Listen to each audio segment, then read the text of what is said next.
Bonjour, j'espère que vous allez bien. De la dernière vidéo, nous avons présenté le principe de l'algorithme qui nous permet de rendre déterministe un automate à état fini non déterministe sans les epsilons de transition. Nous avons appliqué ce principe, donc le principe de cet algorithme, sur l'exemple suivant. Donc l'exemple de tous les mots contenant le facteur AB. Donc, l'expression régulière, c'est A ou B étoile, AB, A ou B étoile. Et ça a été représenté sans des epsilons de transition avec l'automate suivant.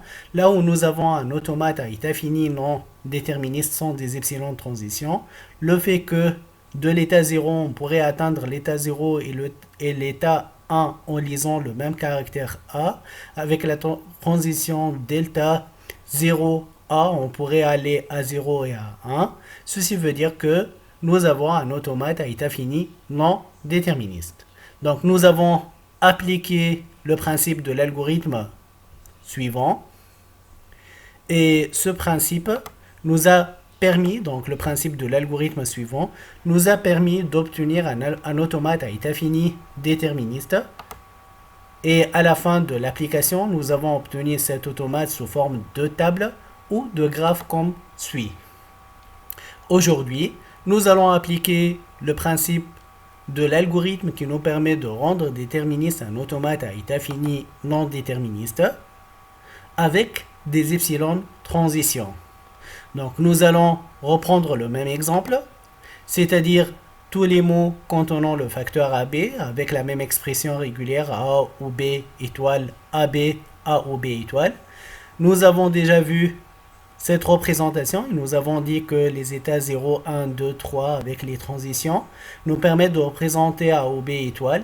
Les états 3, 4, 5 avec les transitions 3A et 4B nous permettent de représenter le facteur AB.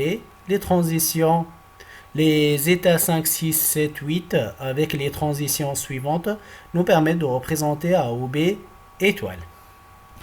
Alors, c'est un automate à état fini non déterministe avec des epsilons de transition. On voudrait donc vérifier comment le rendre déterministe et quel algorithme on pourrait l'appliquer. Pour effectuer cette opération, nous allons commencer par définir les epsilons fermeture. C'est quoi epsilon fermeture? Et nous allons même effectuer une illustration et une application. Alors, si nous voulons la déterminisation d'un automate à état fini contenant au moins une epsilon transition, nous devons faire appel à la notion de epsilon fermeture. C'est quoi l'epsilon fermeture? Donc pour ce faire, nous allons définir l'epsilon fermeture. Pour un ensemble E d'états, une epsilon fermeture de l'ensemble des états E qui sont inclus. Cette epsilon de fermeture doit avoir l'ensemble E lui-même. Donc on doit avoir les états de E. En plus, nous allons ajouter tous les états accessibles depuis les états de E. Tous les états accessibles depuis les états de E. Par quoi? Par un chemin étiqueté par le mot epsilon, donc par des epsilon transitions.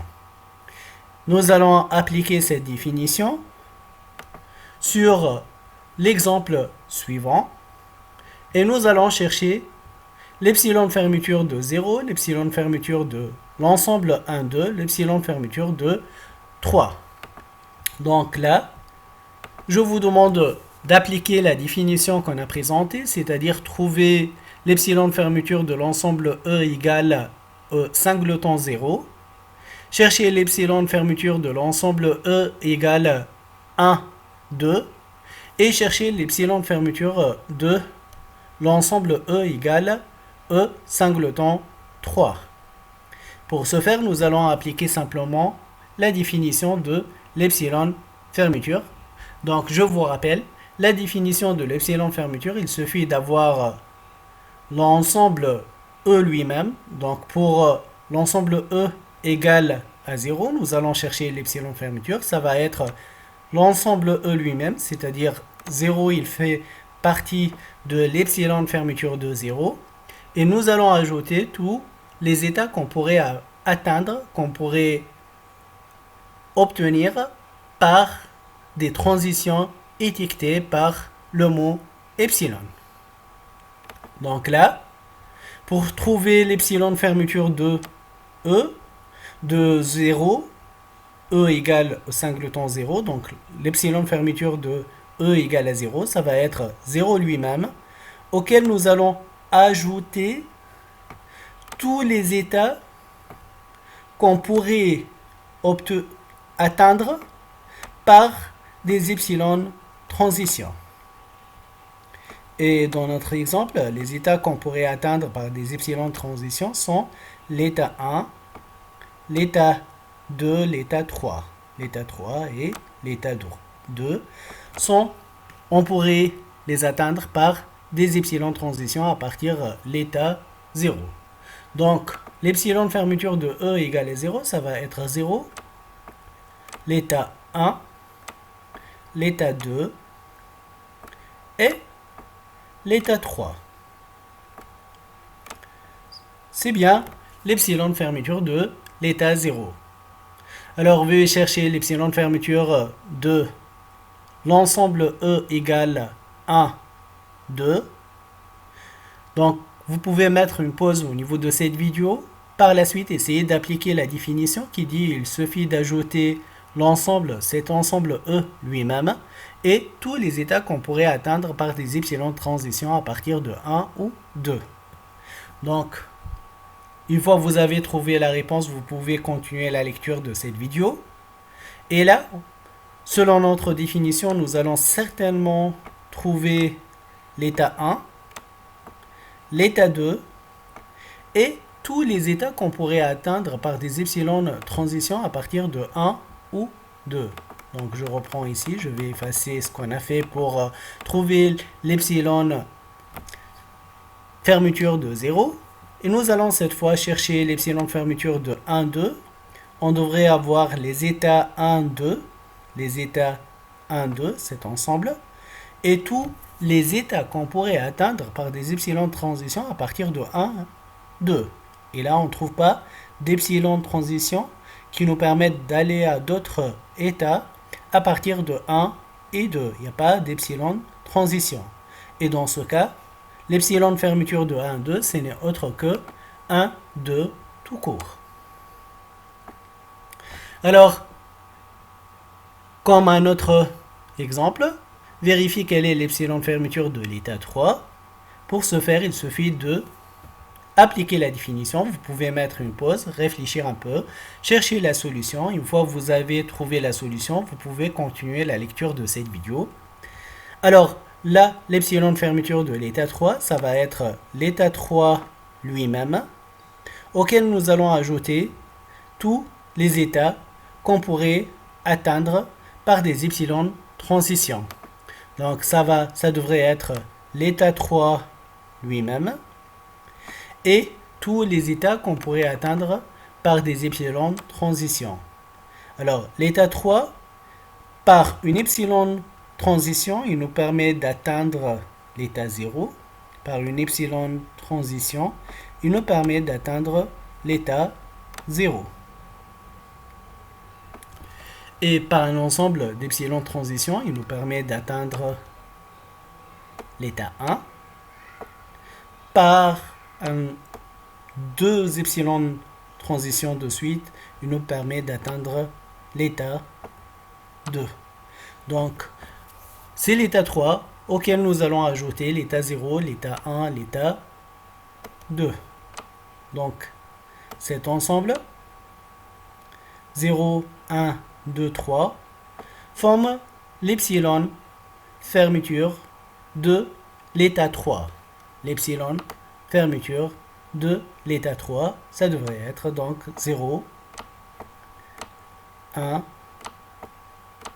2, et l'état 3 qui est l'état lui-même avec tous les états qu'on pourrait atteindre avec des epsilon transitions. Donc l'epsilon fermeture de l'état 3, ce n'est autre que 0, 1, 2, 3. Alors si vous voulez, vous pouvez vous amuser à trouver l'epsilon de fermeture de l'état 5 et l'epsilon de fermeture de l'état 6 des états, donc E égale 6, 7, l'epsilon de fermeture de 5, 6, 7 ou de l'état 8. Donc effectuez d'autres tests pour vérifier si vous arrivez à effectuer cette opération sans aucun souci. Alors, une fois on a maîtrisé la notion d'epsilon fermeture, nous allons passer immédiatement au principe de l'algorithme qui nous permet de trouver l'epsilon, qui nous permet plutôt de rendre déterministe un automate à état fini non déterministe avec des epsilon transitions. Alors, pour ce faire,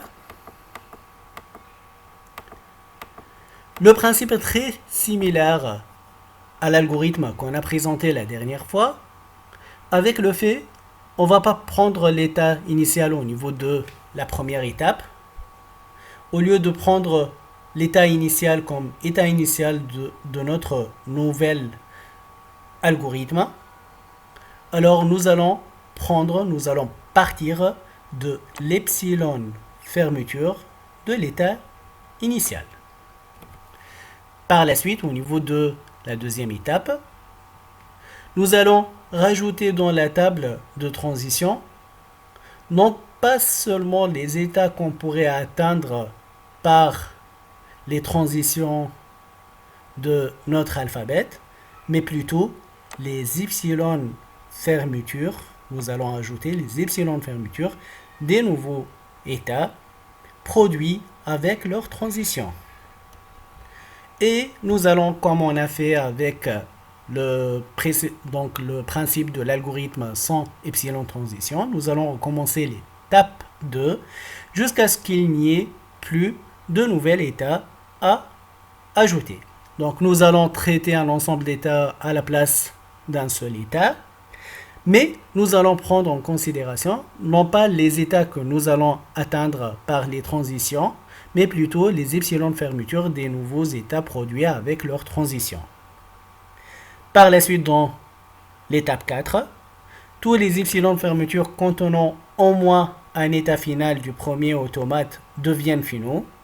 Et l'étape 5, ça reste identique. Donc l'étape 4 et 5 sont presque les mêmes qu'on a au niveau du principe. Juste ce qu'il va faire la différence, c'est que nous allons prendre en considération non pas l'ensemble des états qu'on pourrait atteindre à partir des transitions, mais l'epsilon de fermeture des états qu'on pourrait atteindre par les transitions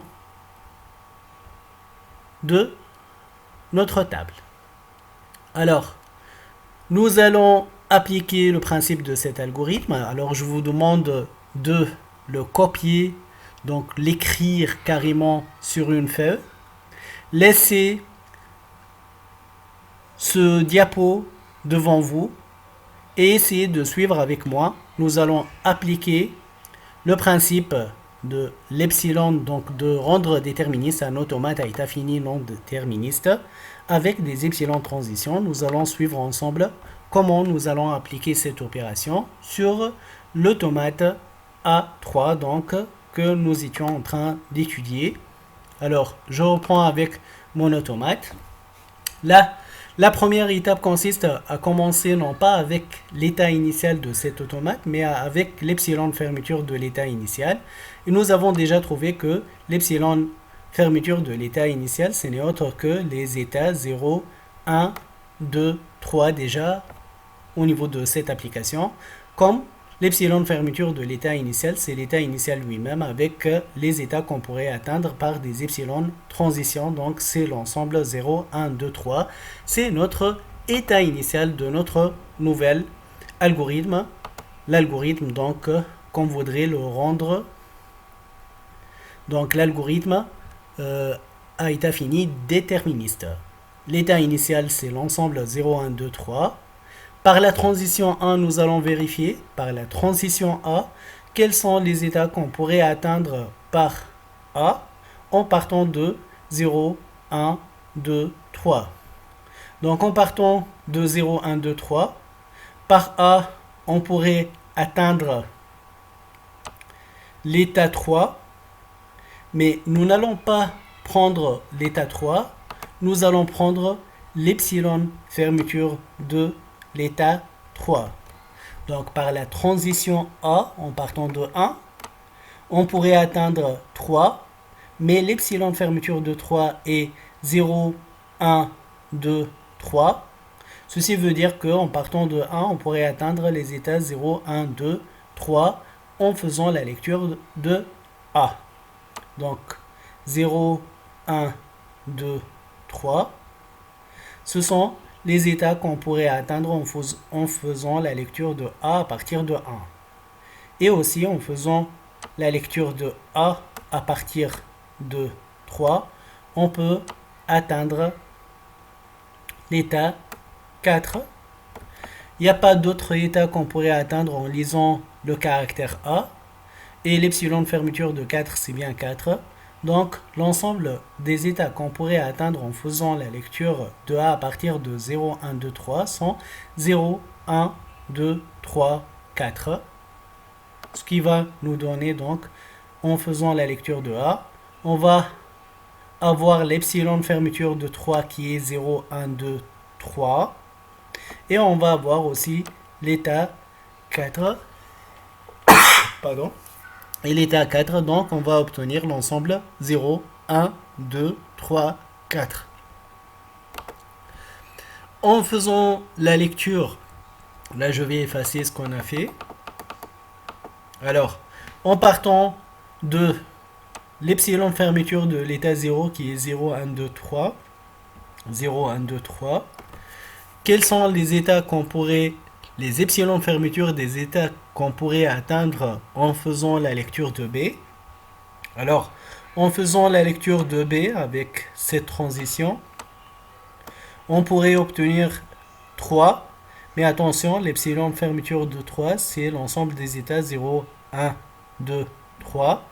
Donc, par B, on pourrait obtenir l'ensemble des états 0, 1, 2, 3, qui est l'epsilon de fermeture de 3. Donc, il n'y a pas d'autre transition qui nous permet de lire B. Donc, ce sont l'ensemble des états qu'on pourrait atteindre. C'est pour ça, ici, nous avons l'epsilon de fermeture de 3, qui est 0, 1, 2, 3. Comme 0 est un état initial, on dit que 0, 1, 2, 3 est un état, 0, 1, 2, 3 est un ensemble des états initiaux, donc ceci est le même, c'est un état initial et on a un seul état initial. Alors, nous allons continuer à chercher et là nous allons prendre 0, 1, 2, 3, 4, 0, 1, 2, 3, 4. Nous allons refaire l'étape 2 et cette fois avec 0, 1, 2, 3, 4. Et nous allons vérifier quels sont les états qu'on pourrait obtenir en faisant la lecture de A et de B. Quels sont les états, et non pas seulement les états, mais l'epsilon de fermeture des états qu'on pourrait atteindre à partir de 0, 1, 2, 3 et 4. Alors, en partant de 0, 1, 2, 3, 4, en faisant la lecture de A, nous allons obtenir l'epsilon de fermeture de 3, qui est tout simplement 0, 1, 2 et 3.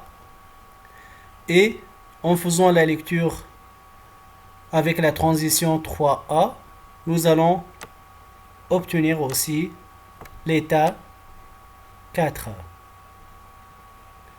Donc, en partant de 0, 1, 2, 3, 4, avec la transition 1, nous allons atteindre l'epsilon de fermeture de 3 qui est 0, 1, 2, 3 et l'état 4, donc nous allons atteindre 0, 1, 2, 3, 4.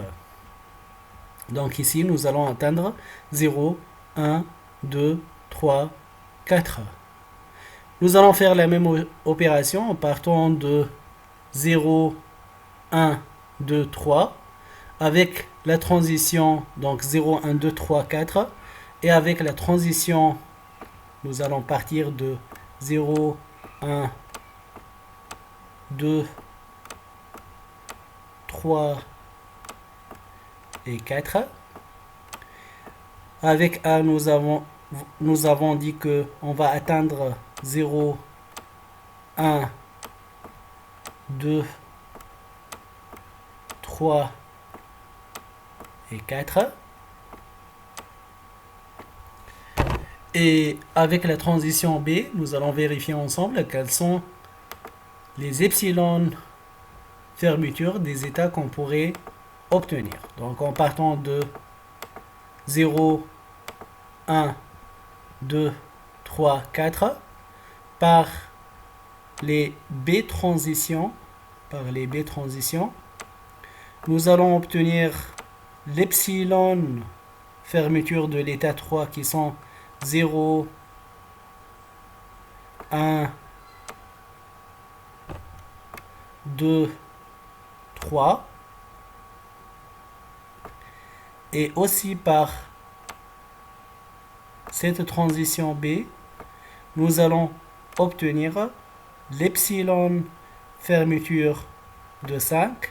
Donc 5 avec tous les états qu'on pourrait atteindre par des epsilon transition. Donc ici 5, 6, 7 et 8 qui est un état final. Donc cet ensemble d'états est un état final dans le nouvel automate. Donc ici nous allons obtenir 0,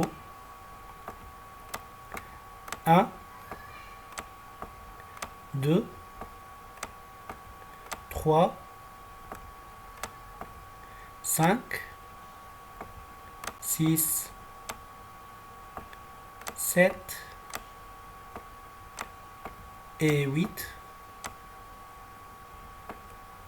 Par la quatrième étape, comme 8 est un état final, ceci devrait être un état final dans le nouvel automate.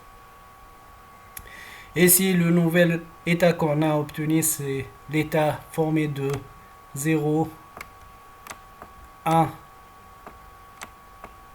2, 3, 5, 6, 7 et 8, qui est un état final dans le nouvel automate. Et à partir de cet ensemble d'états, en faisant la lecture de A avec la transition A, quels sont les états qu'on pourrait obtenir. Donc en partant des états suivants, je vais mentionner les états qu'on va utiliser en partant. Donc quels sont les états? Donc ça va être les états 0, 1, 2, 3 et aussi les états 5, 6, 7, 8. Ce sont les ensembles des états qu'on va vérifier quels sont les epsilon fermetures qu'on pourrait atteindre avec A et B qui est l'alphabet. Donc avec A, en partant de 0, 1, 2, 3, 5, 6, 7 et 8, avec la transition A, déjà ici, on a l'epsilon fermeture de 3 qui est 0, 1, 2, 3. 0, 1, 2, 3. Et avec cette transition A, on va avoir l'état 4. Avec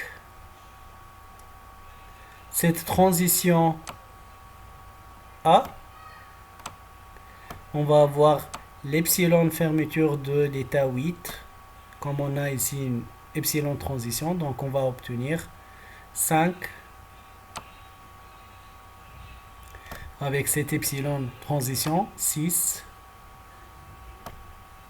7 et 8 et l'epsilon fermeture de l'état 8. Donc l'ensemble des états qu'on pourrait atteindre par la transition A à partir de 0, 1, 2, 3, 5, 6, 7, 8, c'est l'ensemble de tous les états, c'est-à-dire de 0 à 8. Comme 8 est un état final dans le premier automate, celui-ci est aussi un état final dans le nouvel automate qu'on est en train de construire, qui est un automate déterministe. Donc 0, 1, 2, 3, 4, 5, 6,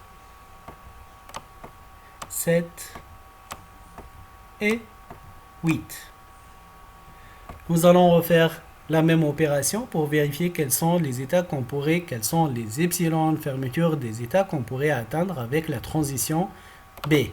Quels sont les epsilon fermeture des états qu'on pourrait atteindre avec la transition B. Ici, avec la transition B, en partant de 0, 1, 2, 3, 5, 6, 7, 8, nous allons, par cette transition B, obtenir 3. Et l'epsilon fermeture de 3, c'est les états, l'ensemble des états 0, 1, 2, 3. Donc ça, c'est l'epsilon fermeture de 3 avec l'état B. On ne prend pas uniquement l'état B, et l'epsilon fermeture de l'état 3, qui est 0, 1, 2, 3. Par la transition B suivante, on pourrait obtenir l'epsilon fermeture de 8, qui est 5, 6, 7, 8. Et donc, par la transition B en partant de 0, 1, 2, 3, 5, 6, 7, 8, avec les transitions B, nous allons atteindre l'état 3 et l'état 8, mais l'epsilon fermeture de 3 c'est 0, 1, 2, 3, et l'epsilon fermeture de 8 c'est 5, 6, 7, 8, et donc l'ensemble des états qu'on pourrait atteindre avec la transition B avec les epsilon fermeture, ça va être l'ensemble des états 0, 1, 2, 3, 5, 6, 7, 8 comme mentionné sur la figure suivante. Donc ici, nous allons obtenir l'ensemble des états 0, 1, 2, 3, 5, 6, 7 et 8.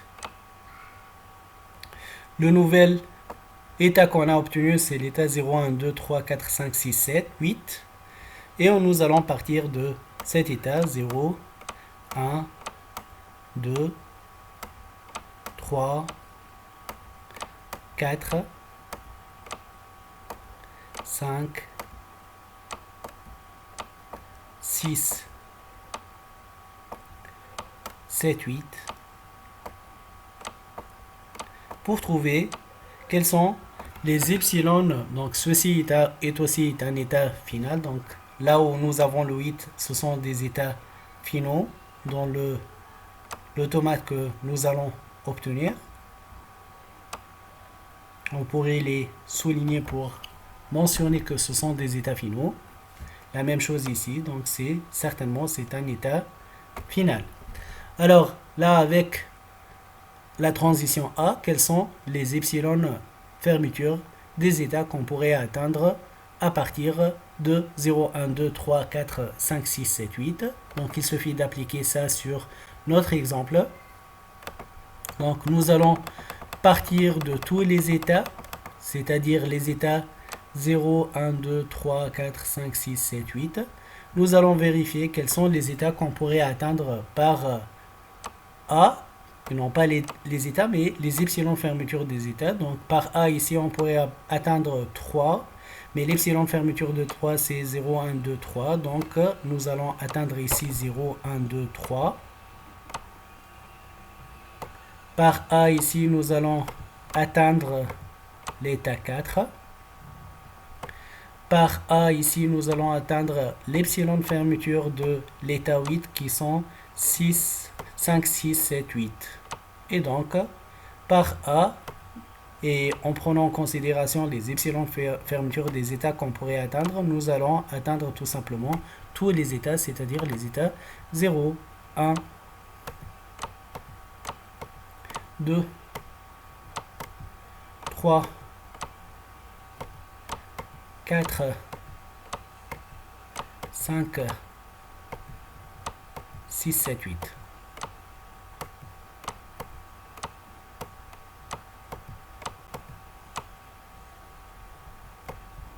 Qui est déjà un état final. Par la transition B, quels sont les états qu'on pourrait atteindre? Par la transition B, quels sont les états qu'on pourrait atteindre, les epsilons de fermeture des états qu'on pourrait atteindre de manière plus correcte. Donc, par cette transition B, nous allons atteindre l'epsilon de fermeture de 3, c'est-à-dire 0, 1, 2, 3.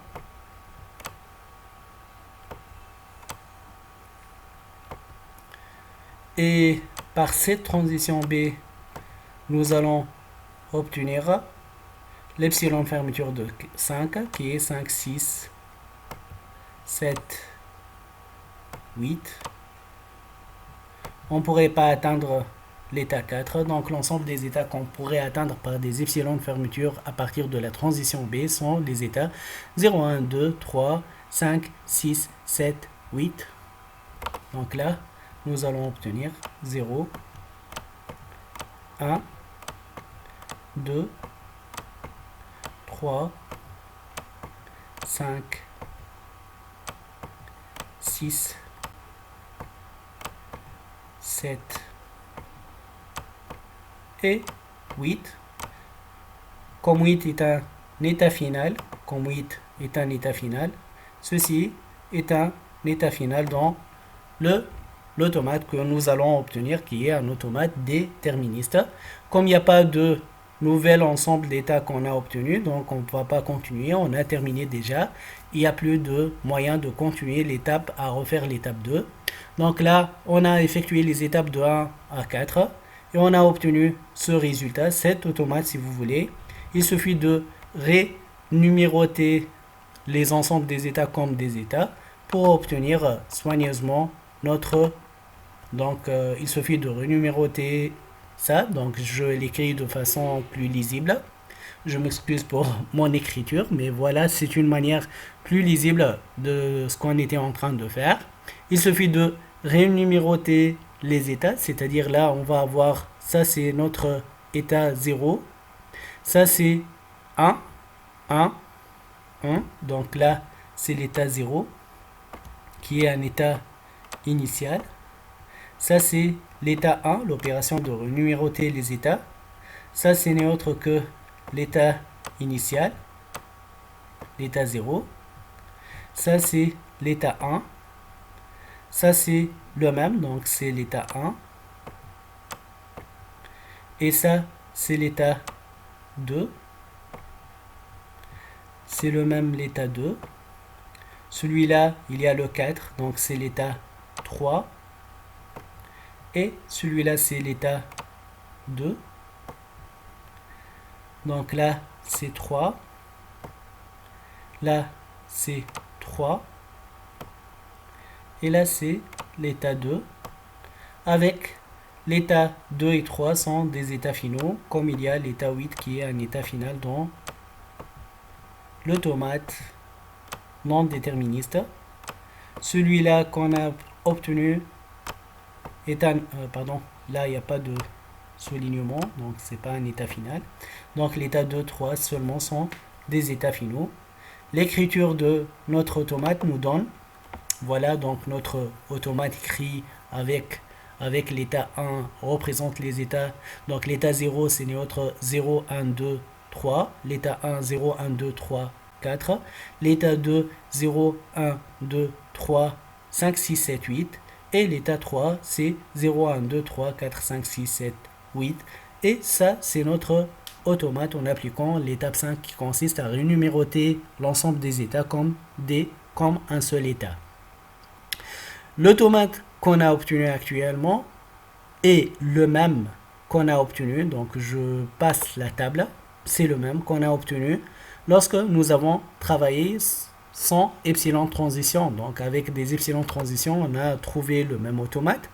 Mais même si nous n'avons pas trouvé le même automate, donc le même automate, c'est-à-dire même la même schématisation, je reprends la schématisation qu'on a déjà trouvée, c'est exactement la même. Mais ici, même si nous n'avons pas trouvé le même automate, lorsque nous allons minimiser l'automate qu'on a obtenu, certainement nous allons à la fin trouver le même automate. C'est-à-dire, il y a un autre algorithme que nous allons appliquer, un autre automate qu'on a obtenu après le rendre déterministe. Donc celui-là est un automate déterministe. Et la dernière étape consiste à minimiser le nombre d'états et à appliquer une autre solution algorithmique qui va faire de sorte que l'automate déterministe a un nombre d'états minimal possible afin de, comme nous l'avons déjà dit, que l'automate il sert à vérifier si un mot appartient oui ou non à un langage. Donc c'est un programme et le fait d'avoir le nombre d'états minimal, ceci va nous faciliter énormément le temps de résolution, il va accélérer le temps de résolution, donc nous faciliter la résolution de la question est-ce qu'un mot M appartient oui ou non à un langage. Et donc là, ce que nous avons vu que même si nous avons des automates non déterministes en appliquant le principe de l'algorithme rendre déterministe un automate non déterministe, peut se faire de cette manière à travers cette solution algorithmique, que ce soit si notre solution contient des epsilon de transition oui ou non. Donc nous avons présenté les deux versions. Lorsqu'il y a des epsilon de transition, il suffit de prendre les epsilon fermeture des états qu'on pourrait atteindre et considérer un ensemble d'états au lieu d'un seul état. Et lorsqu'il n'y a pas d'epsilon de fermeture, il suffit d'avoir quels sont les états qu'on pourrait atteindre à travers une transition et les considérer comme un seul état à la place de chaque état à part. Alors, cette méthode nous a permis de rendre déterministe un automate à état fini non déterministe. Ce qui reste actuellement, c'est comment nous allons minimiser les automates que nous avons obtenus. Et ceci va faire l'objet du prochain vidéo. Alors, nous allons s'arrêter ici et je vous demande, n'hésitez pas à nous communiquer vos questions en utilisant les commentaires de Classroom Google ou en utilisant les forums désignés à votre plateforme de l'UVT. Merci pour votre attention et nous allons se retrouver bientôt avec une autre vidéo.